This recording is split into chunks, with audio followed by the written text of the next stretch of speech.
Okay start. तो आता आपण आजच्या लेक्चरमध्ये कॉलम जे आहे त्या कॉलमचं आपण डिस्कशन करणार आहोत.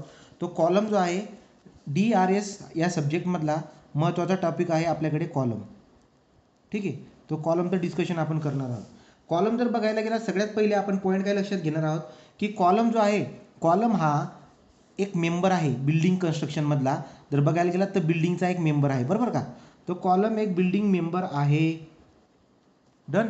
पुढे जर बघायला गेलात हा व्हर्टिकल मेंबर आहे. दुसरी गोष्ट बघा, बिल्डिंगचा मेंबर आहे कॉलम, हा व्हर्टिकल मेंबर आहे, बरोबर का.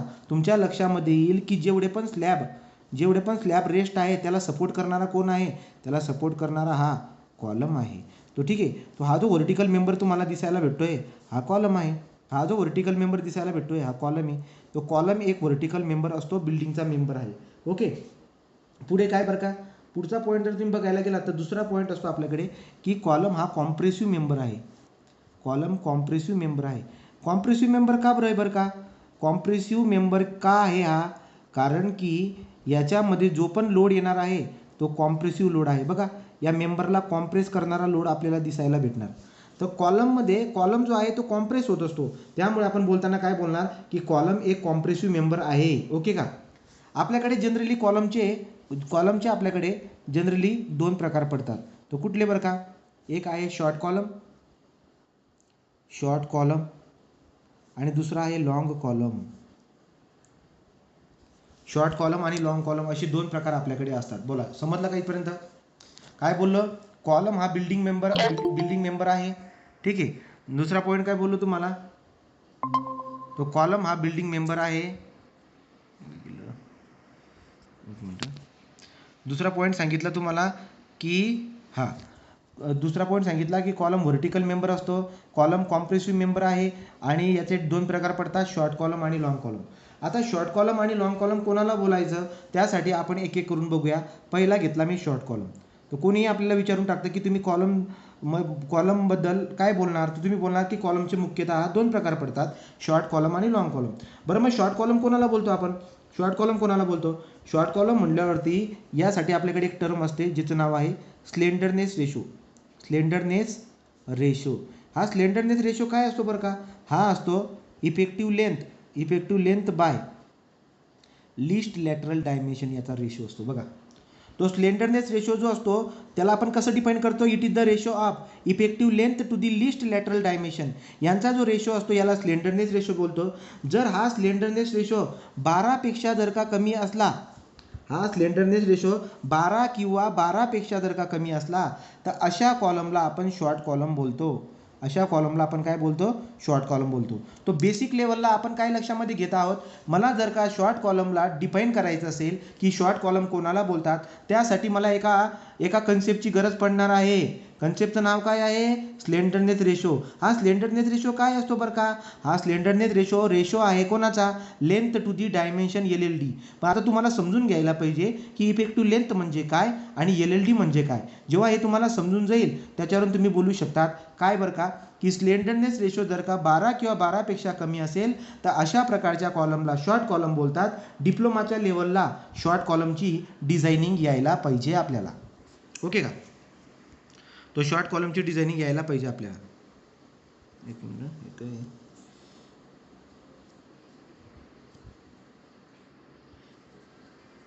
बरं, ठीक आहे. मग आता आपण काय करूया बघा, इफेक्टिव्ह लेंथ कोणाला बोलतात. आता आपण कन्सेप्ट कशाबद्दल बघणार आहोत, इफेक्टिव्ह लेंथबद्दल बघणार आहोत. इफेक्टिव्ह लेंथ कोणाला बोलतात बघा, आणि दुसरा LLD कोणाला बोलतात हे पण आपण बघून घेऊ. इफेक्टिव्ह लेंथ मला डिटेलमध्ये सांगायची गरज पडणार आहे, त्यामुळे पहिले मी LLD बोलून देतो. LLD कोणाला बोलतात, तुम्ही जर कॉलमला बघायला गेला तर समोरून तुम्हाला कॉलम असा दिसायला भेटणार, बरोबर का. हा समोरून तुम्हाला कॉलम या पद्धतीने दिसायला भेटेल, राईट. मग तुम्ही जर अजून व्यवस्थित बघायला गेला 3 डायमेन्शनमध्ये तर तुम्हाला तर कॉलम असा दिसायला भेटणार, बरोबर का. ठीक आहे, या पद्धतीने कॉलम तुम्हाला दिसायला भेटेल. पण या कॉलमला जर तुम्ही कट केला आणि कट करून जर का वरून बघितला तर तुम्हाला नक्कीच तो कॉलम असा दिसायला भेटणार कापल्यावरती, ज्याला बोलतो आपण क्रॉस सेक्शन, बरोबर.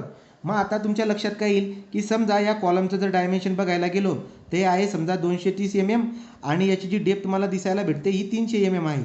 तर तुमच्या लक्षात काय येईल की या कॉलमचा जर का आपण वरून कापून जर का याला वरून बघायला गेलो प्लॅनमध्ये तर याचे 2 डायमेन्शन दिसायला भेटत आहेत. एक 230 आहे आणि एक 300 आहे. मी तुम्हाला प्रश्न विचारतो, तुम्ही मला उत्तर सांगा, या 2 डायमेन्शनपैकी छोटं डायमेन्शन कुठलं आहे? Which ever is small? 230. मग हा असतो आपला LLD, याला बोलतात लिस्ट लॅटरल डायमेन्शन. किती आला? 230 mm. मग समजलं का लिस्ट लॅटरल डायमेन्शन कोणाला बोलतो? जो कॉलम आहे त्या कॉलमचा क्रॉस सेक्शन जर आपण बघायला गेलो तर त्याची 2 डायमेन्शन दिसायला भेटतील. या दोघांमध्ये जो छोटा आहे तो आपला लिस्ट लॅटरल डायमेन्शन आहे. समजलं का? दुसरा असतो आपल्याकडे आता इफेक्टिव्ह लेंथ. तो दुसरी कन्सेप्ट काय आहे? Effective length. इफेक्टिव्ह लेंथ कोणाला बोलतात? समजा मी आता कॉलमला एका लाईनच्या स्वरूपात दाखवतो. हा कॉलम आहे, ठीक आहे. तो कॉलमला, जो पण कॉलम आहे त्या कॉलमला मी एका लाईनच्या स्वरूपात दाखवतो या पद्धतीने. ओके. तर आता विषय कसा होईल, या कॉलमला मी एका बाजूला कॉन्क्रिटिंगचं काम करून पॅक केलेलं आहे. करतो ना आपण कॉन्क्रीटमध्ये, कधी कधी कॉलमला पॅक करून देतात. आणि एका बाजूला मी साखळीने बांधलंय. तो साखळी असते का आपल्याकडे, ज्याला हिंज बोलतो आपण, दरवाजाची हिंज कशी असते का, त्या पद्धतीने. आता जर या कॉलमवरून जर का लोड आला तर हा कॉलम कॉम्प्रेस होण्याच्या ऐवजी या पद्धतीने बेंड होऊन जाईल. बघा, अशी याची बेंडिंग डायग्राम दिसायला भेटेल मला.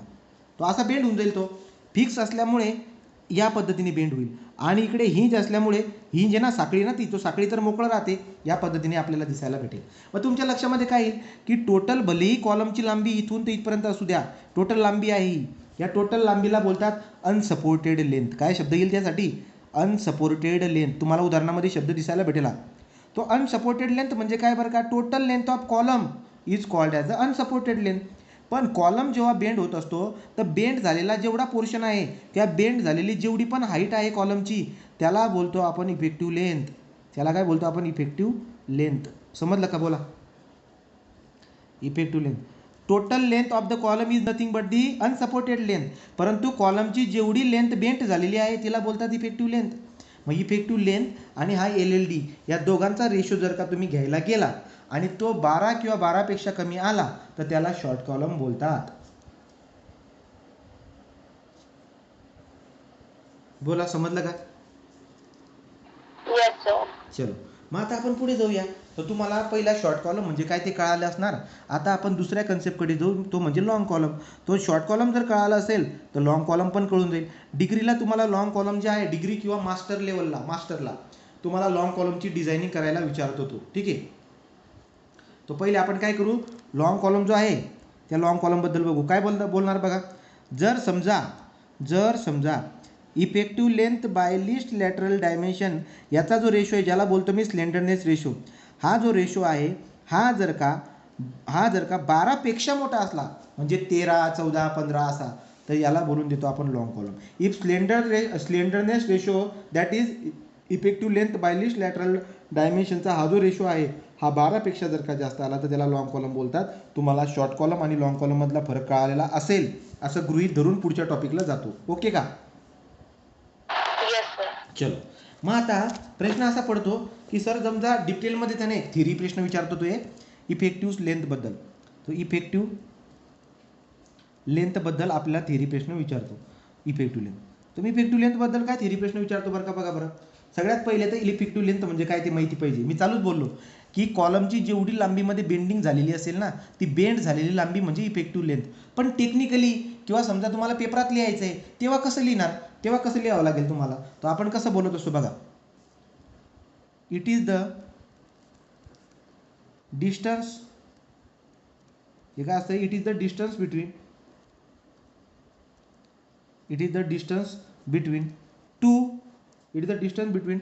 To zero movement point. ठीक आहे, यालाच बोलतो झिरो मुवमेंट पॉईंट. म्हणजे कुठला? कॉन्ट्राफ्लेक्झर बोलतो याला. काय पॉईंट असतो तो? कॉन्ट्राफ्लेक्झर. ज्या ठिकाणी मुवमेंट काय असते? झिरो असते. ओके का? तर 2 झिरो मुवमेंट असणाऱ्या पॉईंटमधलं जे अंतर आहे, it is the distance between the 2 zero movement point, म्हणजे कॉन्ट्राफ्लेक्झर पॉईंट. ठीक आहे, कॉल्ड ॲज, यालाच काय बोलून देतो आपण? याला बोलतो इफेक्टिव्ह लेंथ. सांगायचं तात्पर्य काय आहे की तुमच्याकडे आता 4 केस असते. कशी बरं का? मी सांगतो. हे बघा, पहिला कॉलम आपल्याकडे आहे जो दोघं साईडला हिंज आहे. हिंजचा अर्थ कळतोय? साखळी बांधून ठेवली वरती पण आणि खाली पण, या पद्धतीने. तो असा एक कॉलम तुम्हाला दिसायला भेटेल. या केसमध्ये इथे बेंडिंग मुवमेंट 0 असते आणि इथे बेंडिंग मुवमेंट 0 असते. तो हा वागताना या पद्धतीने वागतो. तर हे जे काही अंतर आहे, जे टोटल अंतर आहे, ज्याला मी अनसपोर्टेड लेंथ यल बोलतोय, तोच आपला इफेक्टिव्ह लेंथ झाला. तो जेव्हा दोघं एंडला हिंज असतो, तो समजतंय का? तो तुम्हाला इफेक्टिव्ह लेंथ काढण्यासाठी एक एक केस घेतोय मी. जेव्हा तो दोघं एंडला कॉलम, जेव्हा दोघं एंड असं म्हणा, बोथ एंड हिंज. तर बोथ एंड जर का हिंज असेल तर त्या केसमध्ये जेवढी टोटल लांबी आहे तेवढीच आपली इफेक्टिव्ह लेंथ असते. समजते का? तो जेवढी टोटल लांबी आहे तेवढीच इफेक्टिव्ह लेंथ असते जेव्हा दोघं एंड हिंज असतात. हिंज या पद्धतीने दाखवतात ट्रायंगलने. हिंज म्हणजे साखळी असते ना आपली, कडी असते ना ती, त्या पद्धतीची. बरं, मग आता मी काय बोलतोय, याला जेव्हा तुम्हाला उदाहरणामध्ये दिल ना तो या केसला, तो काय असं बोलतो माहिती आहे का? याला शब्द वापरतो effective held in position. Effective held in position याचा अर्थ हा जागेवरती आहे. या बघा, या प्रकारच्या कॉलमला काय नाव देतो तो? Effective held in position and does not restrain against rotation. काय अर्थ झाला याचा समजून घ्या. इफेक्टिव्हली हेल्ड इन पोझिशन याचा अर्थ दोघं पॉईंट जागेवरती आहेत, परंतु रोटेशन होतंय, फिरतोय गोल गोल. रोटेशनला कोणीही रोखत नाहीये. तो याला बोलणार डज नॉट रिस्ट्रेन म्हणजे रोखणे, म्हणजे रोखत नाहीये कशाला? रोटेशनला. म्हणजे हे जे एंड आहेत ना, हे टर्न होऊन जात आहेत, यांना कोणी रोखत नाहीये. तो इथं रोटेशन होतंय, या रोटेशनला कोणी रोखत नाहीये. त्यामुळे काय शब्द येईल? Effective held in a position and does not restrain against rotation. बोला, समजते का?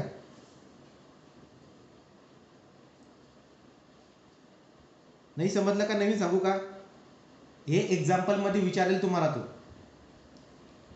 हे डिझायनिंगच्या एक्झाम्पल मध्ये वाक्य येते. समजलं का? बोला. कुठे गेले? नाही समजलं ना?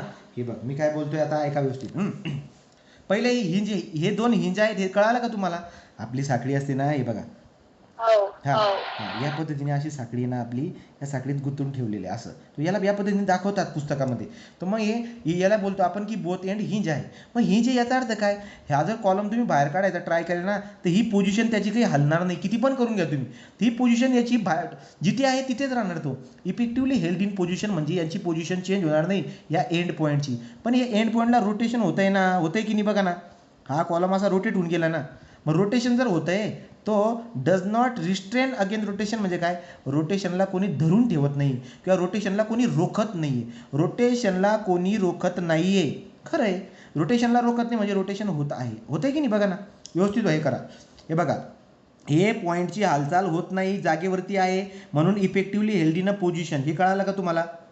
हे पॉईंट जे ना जागेवरती आहे म्हणून effectively held in a position and does not restrain म्हणजे रोखत नाही. कोणाला? रोटेशनला. इथे तुम्हाला रोटेशनला रोखताना दिसायला भेटत नाहीये, इथे रोटेशन होत आहे. जर रोटेशन होत असेल तर रोटेशनला रोखत नाही. समजलं का? परत सांगू का? वाक्याचा? हा, मग आता अजून आपल्याकडे 3 केस आहे ना, तुम्हाला कळून देईल. दुसरी केस घेऊ. दुसरी केस काय आहे? एक बाजू त्याची आहे हिंज आणि दुसरी बाजू आहे त्याची फिक्स म्हणजे कॉन्क्रीटमध्ये किंवा भिंतीमध्ये घालून ठेवला आहे हा कॉलम, किंवा स्लॅबमध्ये फसवून ठेवला आहे. तो या पद्धतीने, तो एका बाजूला हिंज आहे आणि एका बाजूला फिक्स आहे. अशा केसमध्ये जर का याला तुम्ही वरून लोड लावला तर हा कॉलम असा बेंड होतो बघा.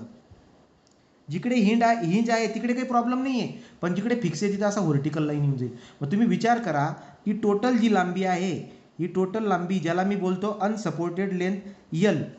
आता अनसपोर्टेड लेंथ आणि इफेक्टिव्ह लेंथ म्हणजे कुठली? ही बेंडिंगवाली बघा. इथे मुवमेंट 0 असते, इथे पण मुवमेंट 0 असते. हे दोन 0 मुवमेंटवाल्या पॉईंटमधलं जे अंतर आहे याला बोलतो आपण इफेक्टिव्ह लेंथ. मी तुम्हाला प्रश्न विचारतो, या केसमध्ये अनसपोर्टेड लेंथ आणि इफेक्टिव्ह लेंथमध्ये नक्कीच इफेक्टिव्ह लेंथ तुम्हाला कमी दिसायला भेटते. ओके का? तो नक्कीच तुम्हाला इफेक्टिव्ह लेंथ जी आहे ती कमी दिसायला भेटते. ओके, मग आता आपण काय म्हणतोय बघा, एका बाजूला हिंज आणि एका बाजूला जर फिक्स असेल तर याला कसं वाचणार बरं? याला कशा पद्धतीने वाचतो चेक करा. तो याला आपण कसं बोलतो, याची थिओरिटिकल व्हॅल्यू असते L/√2. ठीक आहे ना. याला कसं लिहायचं? जर मला इफेक्टिव्ह लेंथ काढायला लावलं तर कसं काढणार? L/√2. ठीक आहे का? तो L/√2 या पद्धतीने बोलणार. बरं याला कसं वाचणार बरं तुम्ही? याला असं वाचायचं बघा. ही पण जागेवरती आहे हा पण पॉईंट जागेवरती आहे. याला बोलतात effectively held in position. Effective held in position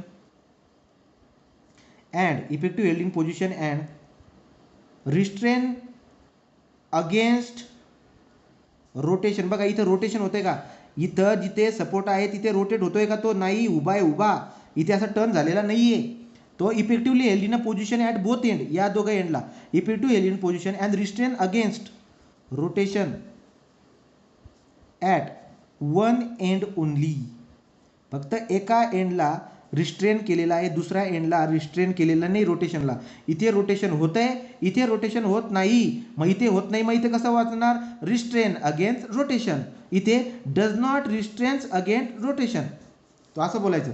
effectively held in a position at both end and restrain against rotation at only one end. म्हणजे एका एंडला पॅक करून ठेवलेलं आहे, इथे रोटेशन होत नाही म्हणजे रिस्ट्रेन अगेन्स्ट रोटेशन असं.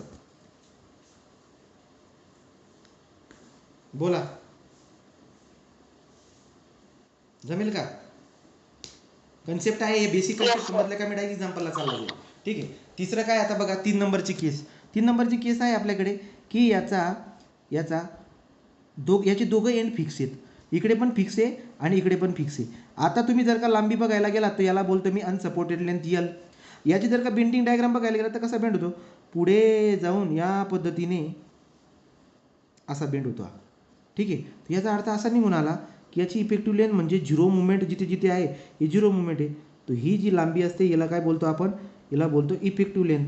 आता तुम्ही मला सांगा, साहजिकच आहे की इफेक्टिव्ह लेंथ कमी आहे आणि टोटल लेंथ जास्त आहे. ठीक आहे. म्हणजे तुम्ही जर इफेक्टिव्ह लेंथ काढायला गेला तर किती राहील? ती राहील L/2. याचा अर्थ असा आहे की जेव्हा दोघं एंड फिक्स असतात तेव्हा जेवढी लांबी आहे कॉलमची त्याची निम्मे लांबी इफेक्टिव्ह लेंथ असते, हाफ लांबी इफेक्टिव्ह लेंथ असते. याला कसं वाचायचं?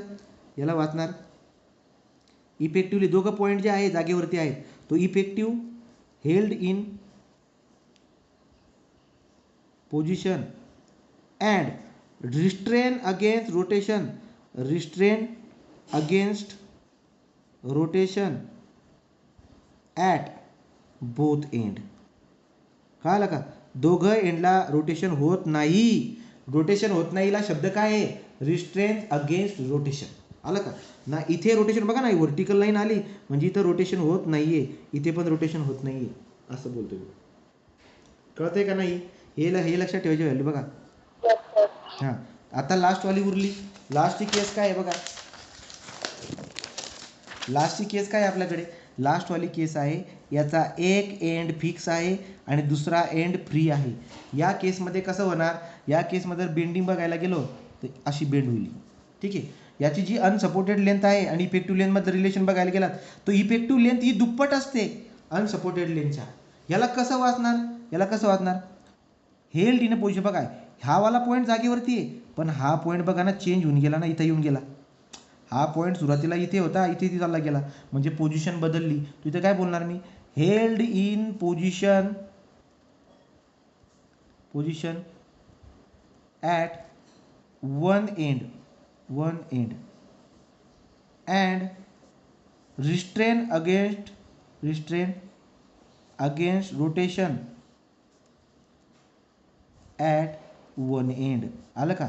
म्हणजे एका बाजूला जागेवरती पण आहे आणि एका बाजूला रोटेशन पण होत नाही. Held in a position at one end आणि restrain again rotation at one end. आणि दुसरा एंड जागेवर पण राहत नाही आहे आणि रोटेशन पण होतं इथं. म्हणून इथं काय इथं कसं करणार? या पद्धतीने या 4 व्हॅल्यूसाठी 4 मार्काला थिओरिटिकल प्रश्न येतो. काय म्हणतात ते की इफेक्टिव्ह लेंथ ऑफ कॉलम त्याचा टेबल बनवा. मग तुम्हाला टेबल या पद्धतीने बनवता यायला पाहिजे. तुम्ही टेबल स्वरूपात लिहू शकतात. तुम्ही टेबलच्या स्वरूपात लिहू शकतात. ओके का? चलो, मग आता आपण जाऊ पुढे. आता आपल्याला जायचं आहे, हा टॉपिक झाला इफेक्टिव्ह लेंथचा. पुढे जाणार आहे आणि पुढची कन्सेप्ट तुम्हाला शिकवायची जिचं नाव आहे मिनिमम इसेंट्रिसिटी. या कन्सेप्टचं नाव आहे मिनिमम इसेंट्रिसिटी.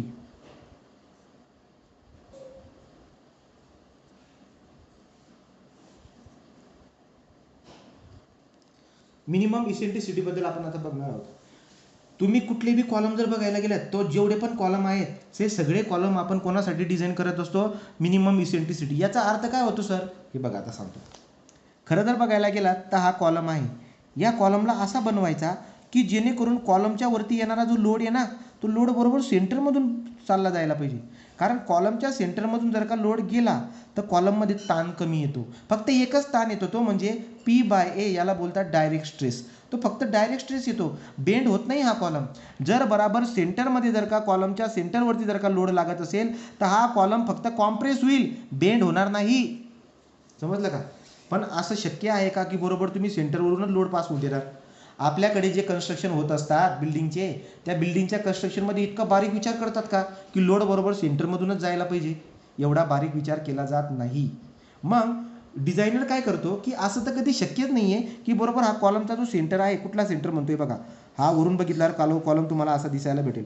लोड बरोबर या सेंटरमधूनच जायला पाहिजे, असा प्रयत्न नेहमी लोक करत असतात, असा प्रयत्न नेहमी डिझायनर करत असतो. परंतु असं पॉसिबल नाही आहे. ही एक आयडियल कंडिशन होऊन जाते. असं पॉसिबल नाही आहे. मी जे बोललो ते कळालं का? मी काय बोलतोय की कॉलमला डिझाईन करणारा जो पण डिझायनर आहे तो नेहमी प्रयत्न काय करत असतो की कॉलमच्या वरून येणारा जो लोड आहे तो बरोबर सेंटरमधून चालला जावा. पण असे करणं इम्पॉसिबल आहे. समजलं का? किंवा डिझायनरसाठी डिफिकल्ट आहे. चुकून कधी कधी हा लोड इकडे तिकडे होऊ शकतो, इकडे तिकडे होऊ शकतो की नको? बरं, मग इकडे तिकडे जर का होत असेल तर त्यासाठी एक लिमिट आहे, त्याला बोलतात मिनिमम इसेंट्रिसिटी. की जर लोड सेंटर सोडून जर इकडे तिकडे पण गेला तर जास्तीत जास्त किती जायला पाहिजे, त्यासाठी मिनिमम इसेंट्रिसिटीचा क्रायटेरिया आहे. पहिले मी बोललो ते कळालं का की कॉलमवरती येणारा लोड नेहमी डिझायनर कुठून पास करण्याचा प्रयत्न करतो? कॉलमच्या सेंटरमधून. पण असे करणं त्याच्यासाठी खूप जास्त अवघड असते. म्हणून तो सेफ्टीसाठी काय करतो की सेंटरमधून न जाता थोडा इकडे तिकडे जरी लोड सरकला तरी आपल्याला प्रॉब्लेम होणार नाही. म्हणून तो डिझायनिंग करताना मिनिमम इसेंट्रिसिटीसाठी डिझाईन करतो. म्हणजे थोडाफार लोड इकडे तिकडे जरी झाला तरी कॉलम आपला व्यवस्थित राहावा. समजतंय का? म्हणजे काय बघा आता बघा, समजा एका डिझायनरने विचार केला की असं डायमेन्शन दाखवला मी, कॉलमला कापल्यानंतर कॉलमचा क्रॉस सेक्शन या पद्धतीने दिसायला भेटतो. ठीक आहे. सेंटरमधला सेंट्रॉइड दाखवतो तुम्हाला. ही सेंटरची ॲक्सिस एक्स ॲक्सिस, ही सेंटरची उभी ॲक्सिस वाय ॲक्सिस, ही एक्स ॲक्सिस झाली आणि व्हर्टिकल ॲक्सिस वाय ॲक्सिस झाली. हा कॉलमचा सेंटर झाला. ओके. आता तुम्ही विचार करा, समजा ही जी ओरिजिनल बाजू आहे याला मी दाखवतो बी ने, काही बी असू शकते, 230 किंवा घेऊन टाका व्हॅल्यू, बी = 230 mm. आणि हे जे व्हर्टिकल डिस्टन्स आहे कॉलमचं, ज्याला मी डेप्थ म्हणून ओळखतो, याला मी डी बोलतो, आणि हे डी आहे समजा 300 mm. बरोबर का? तो डिझायनर काय करतो, तो म्हणतोय की कॉलमची साईज 230 mm आहे ना, तर तो काय करतो, या सेंटरपासून इकडे 5%, किती 5%. मग 230चे 5% जर केले, 230 × 5/100 जर तुम्ही करायला गेले तर तुम्हाला काहीतरी एक व्हॅल्यू दिसायला भेटेल. तर तो काय करतो, इकडे 5%, ओके ना, इकडे 5%, इकडे पण किती 5%, वरती पण किती 5%, इकडे पण किती 5%. म्हणजे काय, 5% ऑफ 230 किती येतं, कॅल्क्युलेशन करून सांगा बरं किती ले. हे जर बघायला गेलात तर 2.3 × 5, 5 × 15, चला गेला 1, ठीक आहे ना, 5 × 2 = 10 आणि 1 = 11, म्हणजे याचा अर्थ 11.5. बरोबर ना. तर 230चा जर का 5% करायला गेलो मी तर 11.5 येईल. म्हणजे इकडे 11.5, इकडे 11.5 mm अंतर बोलतोय बरं का, अंतर. नंतर 300च्या 5% केले तर 300च्या 5% म्हणजे 5/100. हे 2 शून्य कटले, 2 शून्य कटले, 5 × 3 = 15. याचा अर्थ इकडे 15 आणि खाली 15 mm बोलतोय. तर एवढा जो एरिया असतो, असा आपण असा त्रिकोणी करून टाकूया बघा असा. हा जो एरिया असतो याला बोलतात कोअर सेक्शन. म्हणजे जर लोड याच्यात जरी पडला तरी तुम्हाला काही प्रॉब्लेम होणार नाही. ठीक आहे. याला आपण कोअर सेक्शन बोलतो. म्हणजे याच्यासाठी डिझायनिंग करतो. तर याला बोलतात मिनिमम इसेंट्रिसिटी. मग मिनिमम इसेंट्रिसिटी किती असायला पाहिजे, त्याचा पण रूल असायला पाहिजे ना, की तुम्ही या सेंटरपासून इकडे इसेंट्रिसिटी घेताय सर, हे किती घेणार तुम्ही, त्याचा रूल काय आहे. मिनिमम इसेंट्रिसिटीचा 2 मार्काला आम्हाला तो MSBT वाला विचारतोय. आम्ही काय उत्तर द्यायचं की मिनिमम इसेंट्रिसिटी म्हणजे किती असते ते. तर तुम्हाला मिनिमम इसेंट्रिसिटी किती घेऊन चालावी लागते बघा. Minimum eccentricity E minimum. E minimum कमीत कमी इसेंट्रिसिटीचा अर्थ कळाला का? सेंटरपासून इकडे किती अंतर तुम्ही घेता येतं त्याला बोलतात मिनिमम इसेंट्रिसिटी. बरं मग ही मिनिमम इसेंट्रिसिटी किती असायला पाहिजे? टोटल लेंथ ज्याला बोलतो unsupported length divide by 500 plus unsupported length divide by 500 plus LLD by 30 और 20 mm. तो तुम्ही मिनिमम इसेंट्रिसिटी शोधतायत, या दोघांमध्ये जे पण आन्सर मॅक्सिमम येईल ते तुमचं मिनिमम इसेंट्रिसिटी राहणार. ते तुमचं काय राहणार? ते मिनिमम इसेंट्रिसिटी राहणार. तर मी याच्या पुढे मिनिमम इसेंट्रिसिटीचा फॉर्म्युला तुम्हाला विचारेल, राईट डाऊन द असा प्रश्न विचारेल. बघा क्वेश्चन काय विचारणार? Write down the expression for minimum eccentricity. काय प्रश्न विचारेल तो? Write down the expression for minimum eccentricity. किती घेतात minimum eccentricity? L by 500 plus LLD by 30. याचं काहीतरी उत्तर येईल. L म्हणजे total length, unsupported length, effective नाही बरं का, अनसपोर्टेड लेंथ म्हणजे टोटल लेंथ, किंवा 20 mm. या दोघांमध्ये जी व्हॅल्यू जास्त येईल तो आपला कमीत कमी सेंटरपासून तेवढं अंतर तुम्हाला सोडायचं आहे, त्याला मिनिमम इसेंट्रिसिटी बोलतो मी. ओके का? हे झालं मिनिमम इसेंट्रिसिटी. तो परीक्षेमध्ये तुम्हाला विचारणार. आणि मॅक्सिमम किती असतो? हे तर मिनिमम झालं. मॅक्सिमम किती असतं? तो मॅक्सिमम इसेंट्रिसिटी Emax असते 5% ऑफ बी और Emax जास्तीत जास्त किती इसेंट्रिसिटी घेऊ शकता तुम्ही? 5% ऑफ डेप्थ D. म्हणजे काय म्हणतोय मी, चालू सांगितलं ना इकडे, तो हे जे सांगितलं ना हे मॅक्सिमम इसेंट्रिसिटी होती, म्हणजे 5%. तो जास्तीत जास्त तुम्ही एवढे घेऊ शकतात. याच्यापेक्षा कमी जर का मिनिमम इसेंट्रिसिटी ठेवली तर ओके, नो प्रॉब्लेम. पण याच्यापेक्षा बाहेर जाता कामा नये, या बाउंड्रीपेक्षा बाहेर लोड जायला नको. इथे लोड आला नो प्रॉब्लेम, इथे लोड आला नो प्रॉब्लेम. समजतंय का? तर एवढ्या क्षेत्रामध्ये कुठेही लोड पडला तर तुम्हाला काही प्रॉब्लेम नाही आहे, कारण की तुम्ही तसा डिझाईन केलेला आहे. पण चुकून लोड जर इथे पडला तर कॉलम बेंड होऊन चुरा होऊन जाईल. आलं का? मिनिमम इसेंट्रिसिटीचं एक्सप्रेशन काय असतं? डोळे बंद करून आठवा. L by 500 plus LLD by 30 और 20 mm. आता L बाय 500 LLD बाय 30 हे काय असतं सर? हे जेव्हा एक्झाम्पल येईल तेव्हा आपण बघणार. इथपर्यंत काही प्रॉब्लेम आहे का? मिनिमम इसेंट्रिसिटीचा फॉर्म्युला आणि मॅक्सिमम इसेंट्रिसिटी काय असते? 5% ऑफ B और Emax is equal to 5% of D. बोला.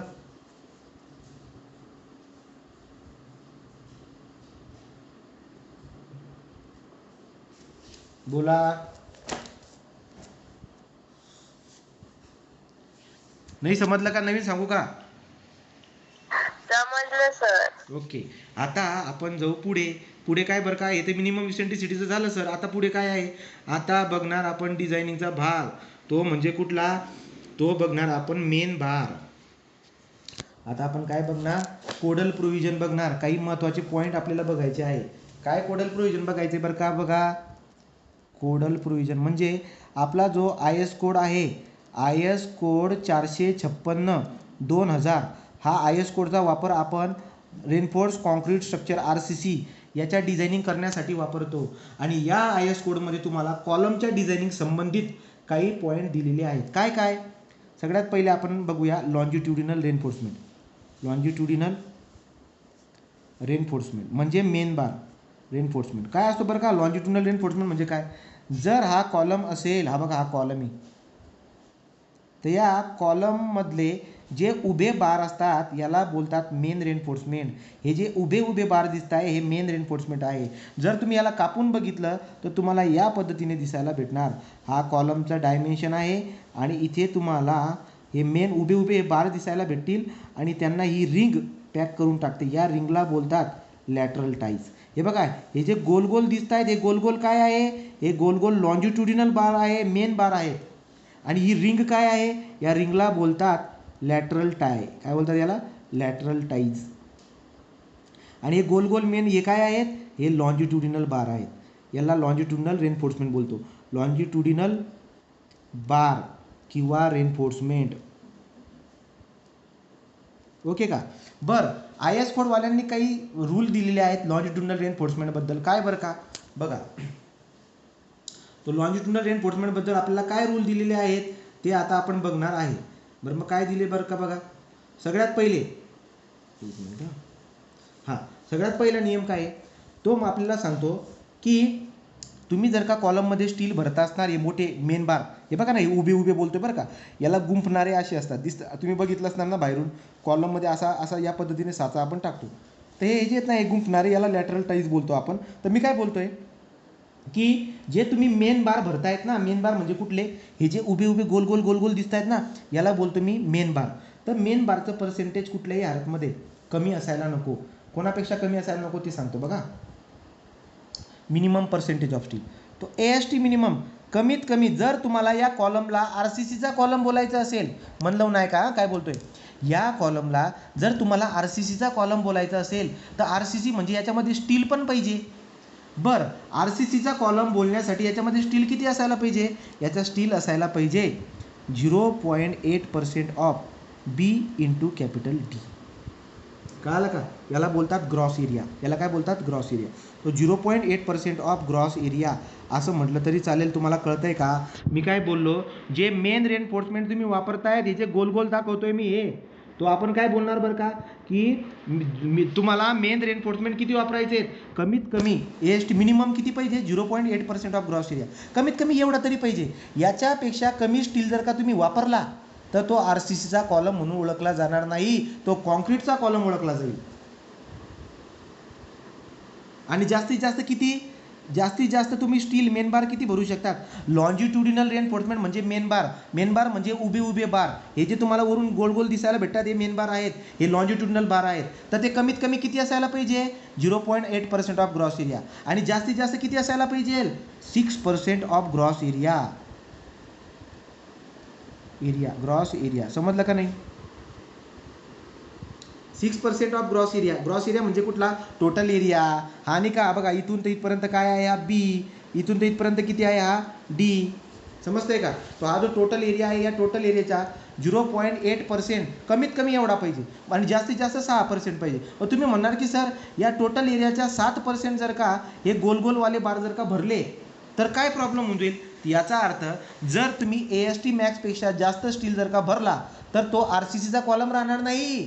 मग कशाचा कॉलम ओळखला जाईल, तो स्टीलचा कॉलम होऊन जाईल. कळालं का, तर मग याच्यापेक्षा जर का कमी व्हॅल्यू ठेवली तर तो कॉन्क्रीटचा कॉलम होऊन जाईल, आणि जर 6% जर का जास्त स्टील भरला तर तो स्टीलचा कॉलम होऊन जाईल. पण यांच्या बिटवीनमध्ये जर का तुम्ही रेशो हे ठेवला, पर्सेंटेज, लॉन्जिट्युडिनल बारचा पर्सेंटेज यांच्या बिटवीनमध्ये ठेवला तर तो RCCचा कॉलम होईल. समजलं का, तो minimum longitudinal reinforcement should be what, 0.8% of gross area, आणि मॅक्सिमम किती, 6% ऑफ ग्रॉस एरिया. चला मग आता आपण पुढे जाऊ. पुढे जर आपण गेलो, पुढचा तिसरा क्रायटेरिया, 1 नंबर झाला मिनिमम, 2 नंबर झाला मॅक्सिमम, 3 नंबर काय बोलतो, कमीत कमी minimum number of bar for the rectangular column. जर रेक्टँग्युलर शेपचा कॉलम असेल तर कमीत कमी किती बार पाहिजे, minimum number of main bar म्हणजे लॉन्जिट्युडिनल बार, कमीत कमी मेन बार किती पाहिजे, 4. कुठल्या केसमध्ये, जर कॉलम रेक्टँग्युलर असेल. समजतंय का, हा रेक्टँग्युलर जर कॉलम असेल तर हे मेन बार कमीत कमी 4 असायला पाहिजे, 3 असायला नको, 2 असायला नको, 1 असायला नको, कमीत कमी 4 असावे. जास्तीत जास्त कितीही असू द्या पण कमीत कमी 4 असायला पाहिजे. कुठल्या प्रकारच्या कॉलममध्ये, रेक्टँग्युलर कॉलममध्ये. रेक्टँग्युलर म्हणजे कापल्यानंतर तो रेक्टँग्युलर दिसायला पाहिजे. बरं, आणि minimum number of bar, circular पण कॉलम असतो, सर्क्युलर सुद्धा कॉलम असतो, माहिती आहे ना. तर सर्क्युलर कॉलमच्या केसमध्ये कमीत कमी किती बार द्यायला पाहिजे तुम्ही, तो कमीत कमी हे जे गोल गोल दाखवतोय 4, 5 आणि 6, तो कमीत कमी 6 बार पाहिजे बाळांनो. समजतंय का, तो जर समजा कॉलम सर्क्युलर असेल तर minimum number of the bar use for circular column किती, 6. Minimum number of the bar use in a rectangular column 4. कमीत कमी 4 बार पाहिजे. सर्क्युलर कॉलममध्ये कमीत कमी 6 बार पाहिजे.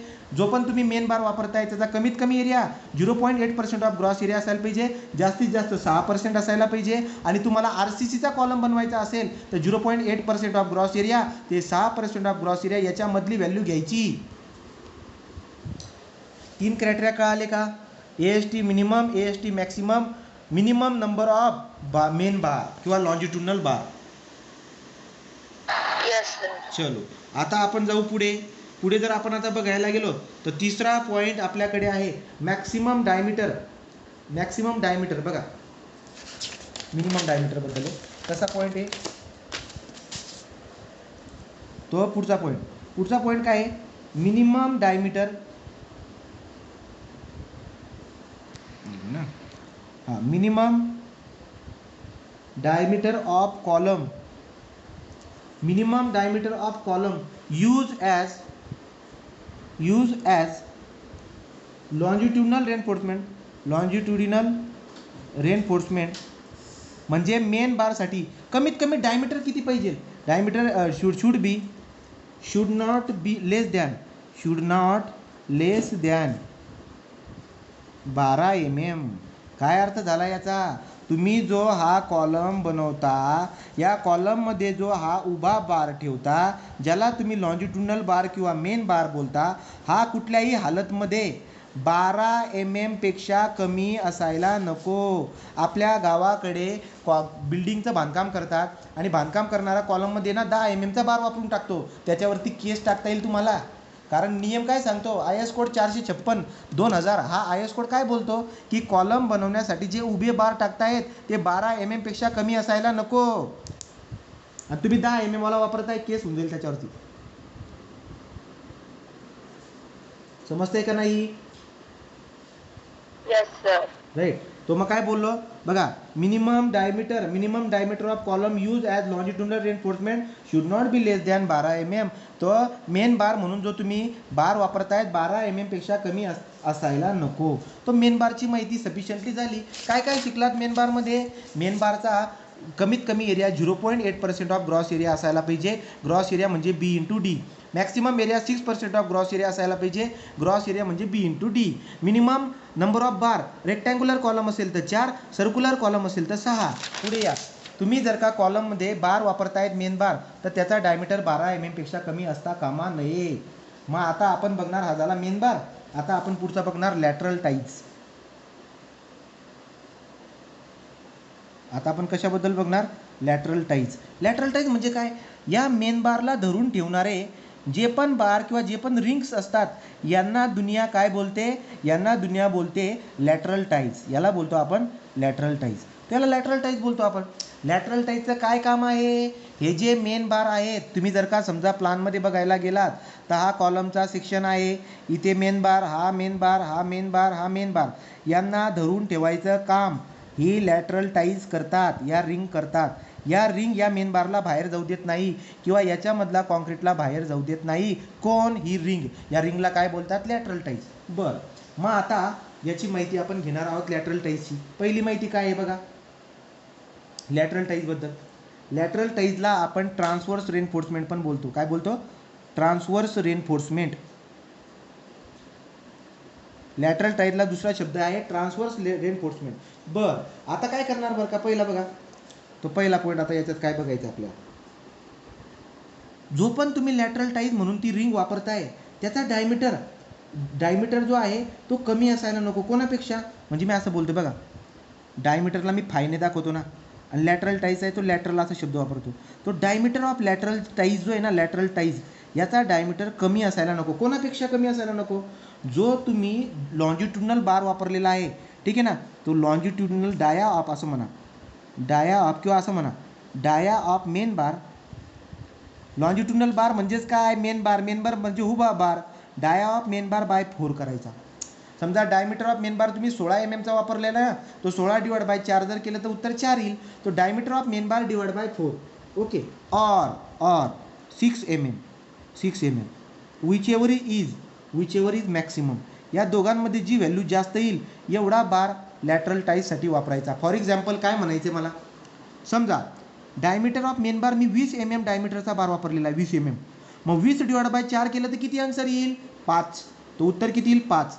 आणि और 6 mm. मग 5 आणि 6 मध्ये मोठा कोण आहे, मॅक्सिमम 6 आहे. तो लॅटरल टाईज म्हणून ती जी रिंग घेणार तिचा डायमीटर किती असायला पाहिजे, 6 mm असायला पाहिजे. कळलं, तो लॅटरल टाईज म्हणून तुम्ही जो बार वापरताय त्याचा डायमीटर किती असायला पाहिजे, लॅटरल टाईजचा डायमीटर इज इक्वल टू काय असायला पाहिजे, डायमीटर ऑफ मेन बार /4 किंवा 6 mm. या दोघांमध्ये जी व्हॅल्यू जास्त येईल तेवढा तुम्हाला कमीत कमी लॅटरल टाईजचा डायमीटर द्यायचा आहे. कमीत कमी, त्याच्यापेक्षा जास्त दिला तर चालेल.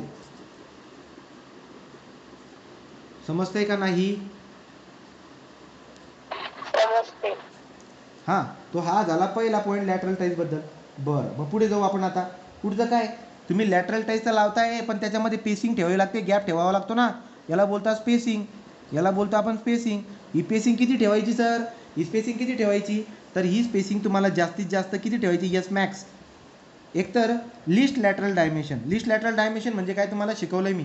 तुम्ही समजा आहे ना, हा जर का 230 mm आहे, हा जर का 300 mm आहे, त्या दोघांमध्ये छोटा कोण आहे 230, तर हे झालं लिस्ट लॅटरल डायमेन्शन. दुसरं काय, दुसरा criteria Q 16 time of main बार. तो मेन बार जो आहे त्याचा 16 पट घ्यायचा, और 300 mm, और 300 mm. या तिघांमध्ये जी व्हॅल्यू छोटी आहे मिनिमम, या तिघांमध्ये एक तर LLDची व्हॅल्यू भेटेल तुम्हाला, मेन बार तुम्ही वापरलेला आहे त्याला इंटू 16 करा, त्याची अजून एक व्हॅल्यू भेटेल तुम्हाला, आणि 300. या तिघं व्हॅल्यूमधून जो छोटी व्हॅल्यू येईल ना, तेवढी जास्तीत जास्त पेसिंग तुम्हाला देता येईल. तो यस मॅक्स तुम्ही तेवढी प्रोव्हाइड करायची. अशा पद्धतीने डिझायनिंग करायला एवढ्या गोष्टी तुम्हाला लागतील. ही लॅटरल टाईज बद्दल मी बोलून दिलेलं आहे. बोला, समजलं का?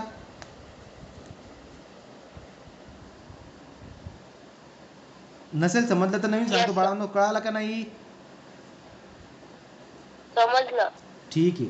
मग आता आपण काय करणार, आपल्याला कळालं. आता आपण जाऊया आपल्या डिझायनिंगच्या पार्टकडे. डिझायनिंगच्या पार्टमध्ये तुम्हाला दोन गोष्टी शिकायच्या आहेत कॉलममध्ये. कॉलमचे गणित कसे विचारतात सर, कसे क्वेश्चन येतात आम्हाला कॉलममध्ये. तुम्हाला बाळांनो दोन प्रकारचे प्रश्न दिसायला भेटतील. एक म्हणजे लोड कॅरिंग कॅपॅसिटी काढा, load carrying capacity find out करा. ठीक आहे. किती मार्काचे क्वेश्चन येतात, 3 मार्क्स किंवा 6 मार्क्स, 4 वाला नाही राहत. ओके, तो 3-3चे असे 3-3चे 2 क्वेश्चन राहतात. याच्यापैकी 3 मार्क्सला तुम्हाला लोड कॅरिंग कॅपॅसिटी विचारतो, किंवा डायरेक्टली 6 मार्क्ससाठी विचारून टाकतो. ओके का? तो लोड कॅरिंग कॅपॅसिटीची उदाहरणं परीक्षेमध्ये विचारले जातात 101%. दुसरा पार्ट आहे डिझाईन करायचा. डिझाईन करायचा म्हणजे डायमेन्शन ठरवा. आता डिझायनिंगमध्ये पण तुम्हाला दोन प्रकारचे कॉलम दिसायला भेटेल, एक स्क्वेअर कॉलम आणि एक सर्क्युलर कॉलम. तो एवढा पार्ट जर तुम्ही केला तर कॉलम चॅप्टर इज ओव्हर. आणि चालूच मी डिझायनिंगच्या बऱ्याचशा गोष्टी शिकवलेल्या आहेत. तो आपण डायरेक्टली आता एक्झाम्पलकडे जाणार आहोत. ठीक आहे का? तो आपण आता काय करणार, एक्झाम्पलकडे जाणार आहोत. आपण डायरेक्टली एक्झामकडे जाऊया. ठीक आहे का? तो बघा बरं का, आता आपल्याला काय करायचं, मला एक सांगा. समजा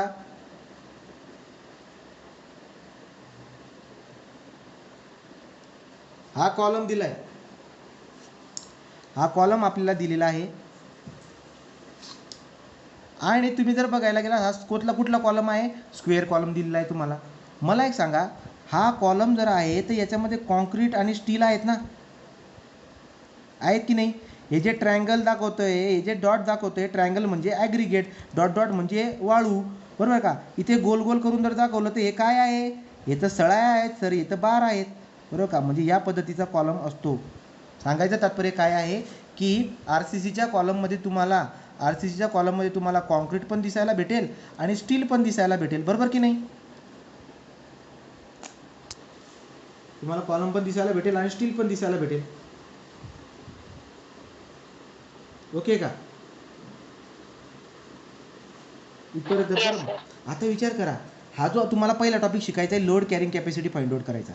या कॉलमवरती जो कॉलमचा तुम्ही क्रॉस सेक्शन बघताय, तुम्ही जर समोरून बघितलं तो कॉलम तुम्हाला असा दिसायला भेटणार, बरोबर का?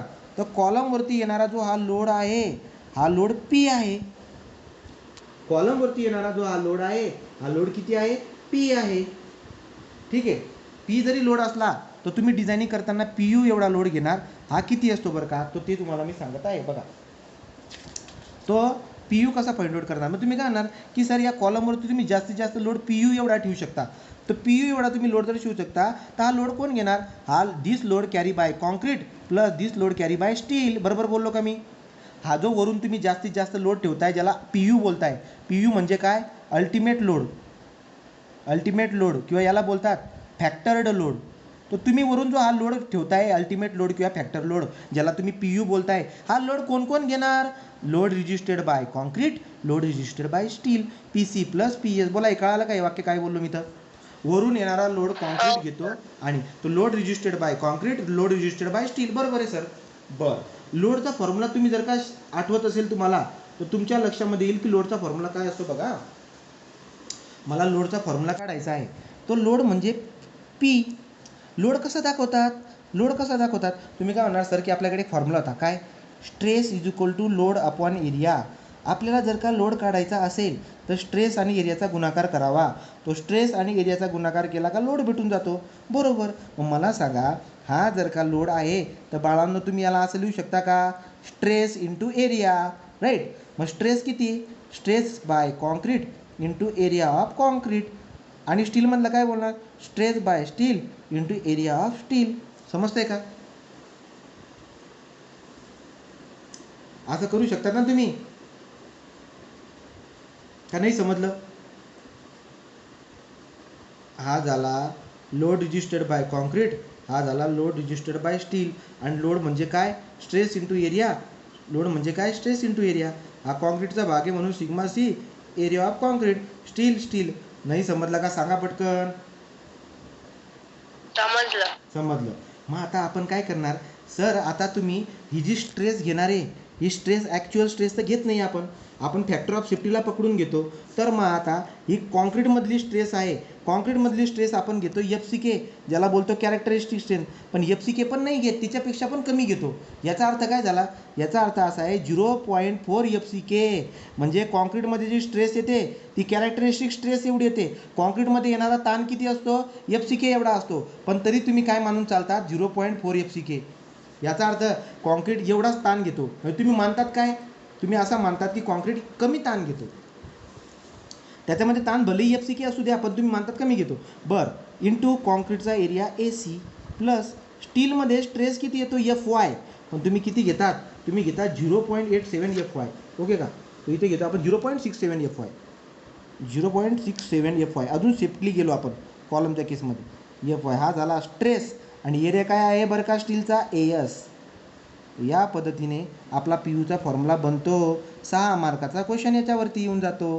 किंवा डिझायनिंगमध्ये हा फॉर्म्युला आपल्याला लागतो. काय फॉर्म्युला आला? जुन्या मागच्या पेजवर लिहू चला बरं का. आपल्याला काय करायचं आहे? तो फॉर्म्युला पुन्हा लिहायचा आहे PUचा. Load carrying capacity. लोड, एक मिनिट हां, load carrying capacity. Load carrying capacity कशाने दाखवता? PU. कसा फाइंड आउट करता? PU is equal to direct लिहितो 0.4 FCK area of concrete plus 0.67 FY area of steel AS. Okay का? या पद्धतीने आपला PU काढायचा फॉर्म्युला आहे. बरं. आता या बरं का इकडे हा कॉलमचा क्रॉस सेक्शन आहे. इथे आपल्याला स्टील दिसायला भेटतो रिंगमध्ये अडकलेला. हा मेन बार, हा मेन बार, हा मेन बार, हा मेन बार. ओके का? आता तुमच्या लक्षामध्ये काय येईल की सर हा टोटल एरिया, ही लांबी आणि इकडची ही रुंदी, याला काय बोलता हो? याला बोलता बाळांनो, हा B आहे, हा D आहे, याला बोलता gross area AG. B into D. याच्या अगोदर पण बोललो, आठवते का? मिनिमम स्टील कॉलममध्ये किती वापरतात? 0.8% ऑफ ग्रॉस एरिया म्हणजे B इंटू D. मॅक्सिमम किती वापरतात? 6% ऑफ B इंटू D. मग हा ग्रॉस एरिया झाला ना आपला. मग हा ग्रॉस एरिया आहे. ग्रॉस एरिया म्हणजे टोटल एरिया आहे हा. तर टोटल एरिया किती असतो? AG. बरं. मग AG झाला. आता मला सांगा, मध्ये स्टील वापरले तुम्ही, मेन बार 4 बार वापरले समजा, 4 नंबरचे 20 mm चे बार तुम्ही वापरलेले असणार. तर तुम्हाला मी बोललो की सांगा तुम्ही 4 नंबर 20 mm चे बार वापरतायत बाळांनो, तर सांगा बरं एरिया ऑफ स्टील किती आला? तुम्ही काय म्हणणार? Sir 4 into π/4 into 20 square. एका बारचा एरिया किती असतो? π/4 इंटू 20 स्क्वेअर. असे 4 बार आहे म्हणून 4 बार सर. मग मला सांगा, तुम्ही टोटल एरिया तुम्हाला भेटून गेला, तुम्हाला स्टीलचा एरिया भेटून गेला. तुम्ही टोटल एरियामधून स्टीलचा एरिया जर मायनस केला, AG मधून जर तुम्ही स्टीलचा एरिया मायनस केला, तर तुम्हाला कॉन्क्रीटचा एरिया भेटून जाईल ना बाळांनो. समजतंय का? Yes sir. राईट. मग जर तुम्हाला एवढं समजत असेल, तर आपण एक उदाहरण घेऊ आता. तो आपण एक एक्झाम्पल घेऊ. तो त्यासाठी आपल्याला कॅल्क्युलेटर लागेल. चला बरं का क्वेश्चन घेऊ एक. आपण आता परीक्षेमध्ये जे प्रश्न येतात ते आपण घेणार आहोत. कसा प्रश्न विचारतात एकदा चेक करून घेऊ. तो क्वेश्चनसाठी मी मागच्या पेजवर जातो बघा.